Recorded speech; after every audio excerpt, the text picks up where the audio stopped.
Sorry guys, it's been a while since I did my last video. My last video was when I was selling a van, and a lot's happened since then.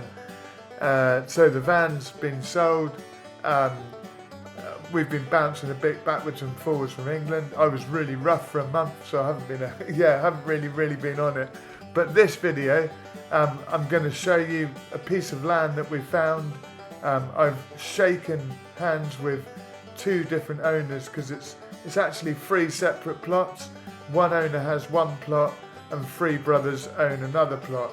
So yeah, we've been doing that. We've been having lots and lots of adventures in the mountains, going to check out river beaches, climbing Monsanto's beautiful. We climbed Corvilla and Serra da Estrella. We've just been having an absolutely amazing time, and I've been getting work and working in the process. So there's been a lot to juggle.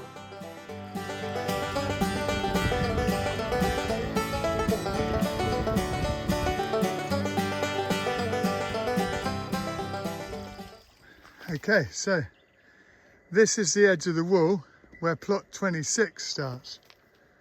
And then we walk along here. This is the beginning of the building of plot 26, which goes along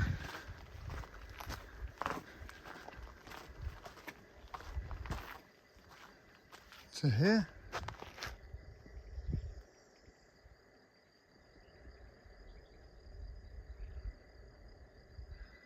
That would be the doorway. Obviously it needs a bit of reconstruction and it's going to need a new roof. So then we come along to this building here. Okay, from this point here to that point there is roughly 6 meters. I paced it out, and then it's roughly 10 meters long. If we were going to use it for building, it would be roughly around 60, just over 60 meters. So that could be an amazing restaurant or deli. And then obviously from right over there, right across, and then up to here.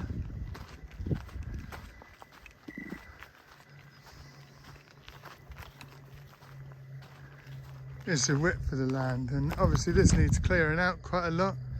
But this would be the entrance to plot number 25. Plot number 26, you can actually, we'll do that so you can drive in. That guy over there, he's the owner, an ex-policeman, believe it or not. So this is the porch area, and then if I walk down,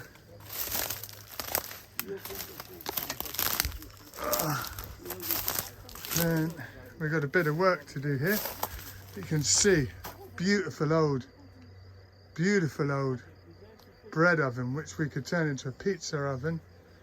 I think the bees are making a nest here at the moment. But we could turn this whole area into a beautiful barbecue area. It's got a roof. I think the roof in this building here, we can't get in because the key's not working. I think the roof's collapsed a little bit, but look at that view. And then you've got so you've got 1, 2, 3 terraces, and that terrace ends on that line there. 1, 2, 3. This top terrace is roughly 3 meters. I'll post it out now. 1, 2, just over 3 meters. So that there is a large well, and then we could do 1, 2, 3 terraces. We can deck out at least 2 of those and do a really nice seating area, maybe with an orchard at the bottom. And then if we hop over the wall, we're back into plot 26. This makes a great car park, but also we could turn it into another lovely area where you can park a couple of cars, and we can put a 4-berth caravan along here and clad it out. Let's have a quick glance around here. And that's on one lovely terrace. And then you've got steps coming down here. And it's a bit overgrown now, but a few weeks ago it wasn't at all. And it's going to take a bit of work, but I'm prepared to smash into it. This is all going to be taken up with a tractor so we can put new grass seed down, etc. This area here and the one below it, I think would make really amazing place to have raised beds. That way anyone who comes to the deli or eats at the restaurant can see all the vegetables that we're growing organically here. Selling our olive oil, they'll be able to see all the olive trees where we've gotten our olive oil from. They can walk through. It's going to need a lot of clearing out and it's going to take a lot of work, but I'm thinking to do it in two halves. We'll start on this half first. Look, this is one well here, which I actually saw a furry friend in yesterday and he disappeared, I think. I'm not sure what it was. And then over here, a nice lizard just legged under there. There's another well, and apparently these two wells, the water's drinkable. He's had it tested. He's not sure about the big well at the top, if that's drinking water.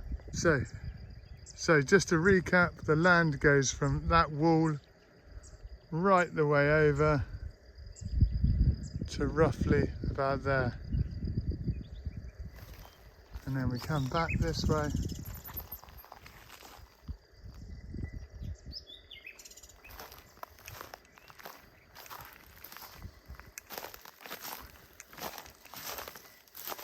These concrete pillars were used to drop and pull buckets from the well. There's another big concrete pillar at the top by the big well. The house that's there has been there for over 50 years. That is a pear tree. As you can see, I think that's an oak tree. That's a small pear tree. That's a big pear tree. That's a bigger oak tree. That's grapevine.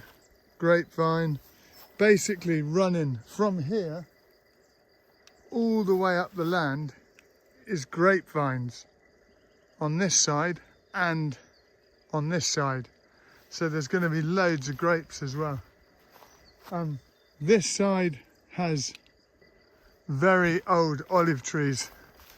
The old man we're buying the property off of was actually born in this house here.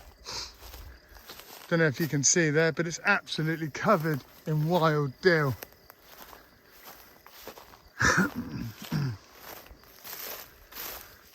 So this is going to be pretty much a complete rebuild, but this is what gives us a habitation license.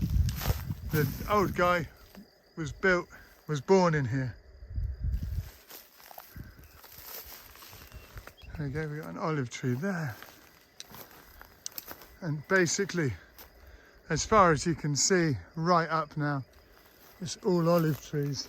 And again, if you look from here, that's the edge of the land over there. Basically where this wall is, and it goes all the way along to this. There's a wall over there. So it's pretty wide piece of land if we put the two together.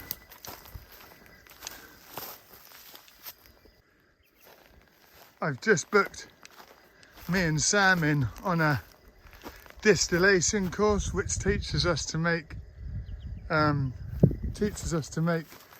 essential oil using herbs. And if you can see, this is literally lavender. There we go, it's just loads and loads of lavender. So there's another business within itself. extracting all this wild lavender and making essential oils and natural organic lavender oil.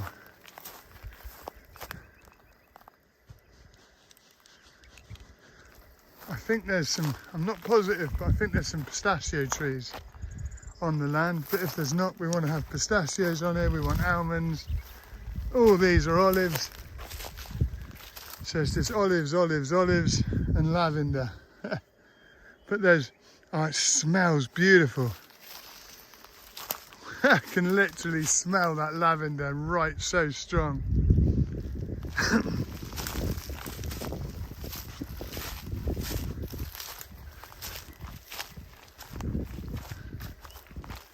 And then there's a couple of pine trees, and then we keep going right up to the top. There's more pine trees at the top. Just on this point here, plot 20 was actually bigger than I thought it was. Plot 20 is what gives everybody access. So plot 20 was the deal breaker. Sorry, I've still got that horrible cough. Look at this olive tree here. It's obviously been a bit damaged, but it's bouncing back strong. That has to be, I'd say, at least 500 years old. And there's 3 variants of olive on the land. There's 3 different variants. Okay, so here we are. My phone just overheated. Look at the base of that olive, what a beast. What a beauty. Amazing, beautiful olive trees, really amazing.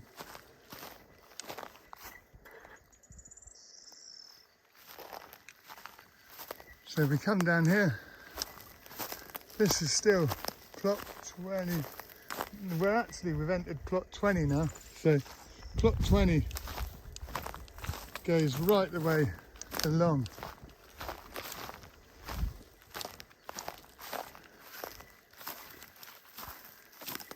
So this is plot 20, this is the owner's car.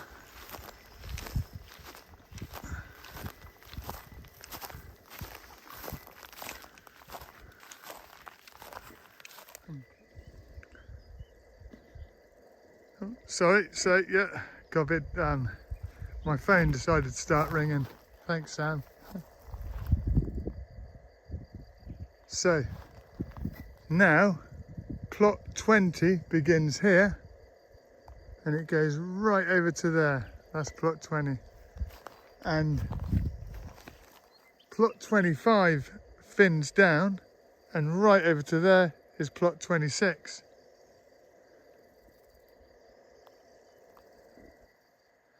Well, actually it doesn't really fin out, because if you look, it steps, so it goes over to that wall and right to here, and then 26 goes right over to there, and then we come up here and this is all plot 20. So I counted 25 olive trees on plot 20. I think between both plots, I think I've bulged up. I think there's about 150, 200 olive trees, and it's quite a lot to take in and count. But we're still looking at over a ton of olives, which is friggin' loads. Obviously these are not going to give us as many because they're smaller trees.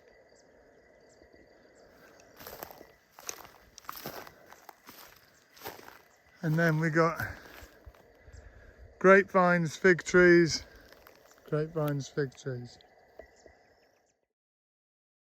So, as you can see, we've been pretty busy. Also, I've been ill for about a month with that horrible cough that you heard. I got totally wiped out, and we've just had so much going on. But I'm going to try and keep up with everything. I'm going to do some videos explaining the laws on land, and why really you want to get something with an urban license, or a habitation license, or a stone building pre-1951.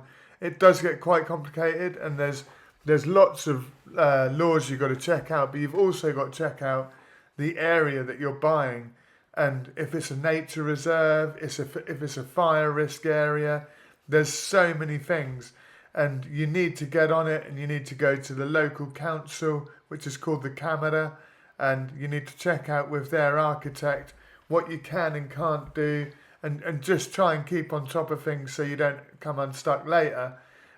Anyway, I've got the drone up, and I've got some aerial footage of the area just to give you a rough idea, and I will keep you posted with buying the land and the process that we're going through, and also with working towards and getting your visa sorted out, and I'll take you step by step. I'll let you know what solar system we're going for, and how big it's going to be, and how I've calculated that, converting the amount of watts we're going to be using into amp hours. I'm going to tell you about the filtration systems we're going to be putting on the wells, and I'll just take you step by step through everything. So stay tuned, guys, and I know I said this last time, but the next video won't be as long. I'll make sure it's a lot quicker, and there'll be a lot of information in it. So stay tuned, and if you want to know anything, don't be afraid to ask me questions. You can make comments underneath the description, so just check that out. Don't forget to like and subscribe and share this, and I'll catch you later, guys. Thanks for watching. Bye-bye.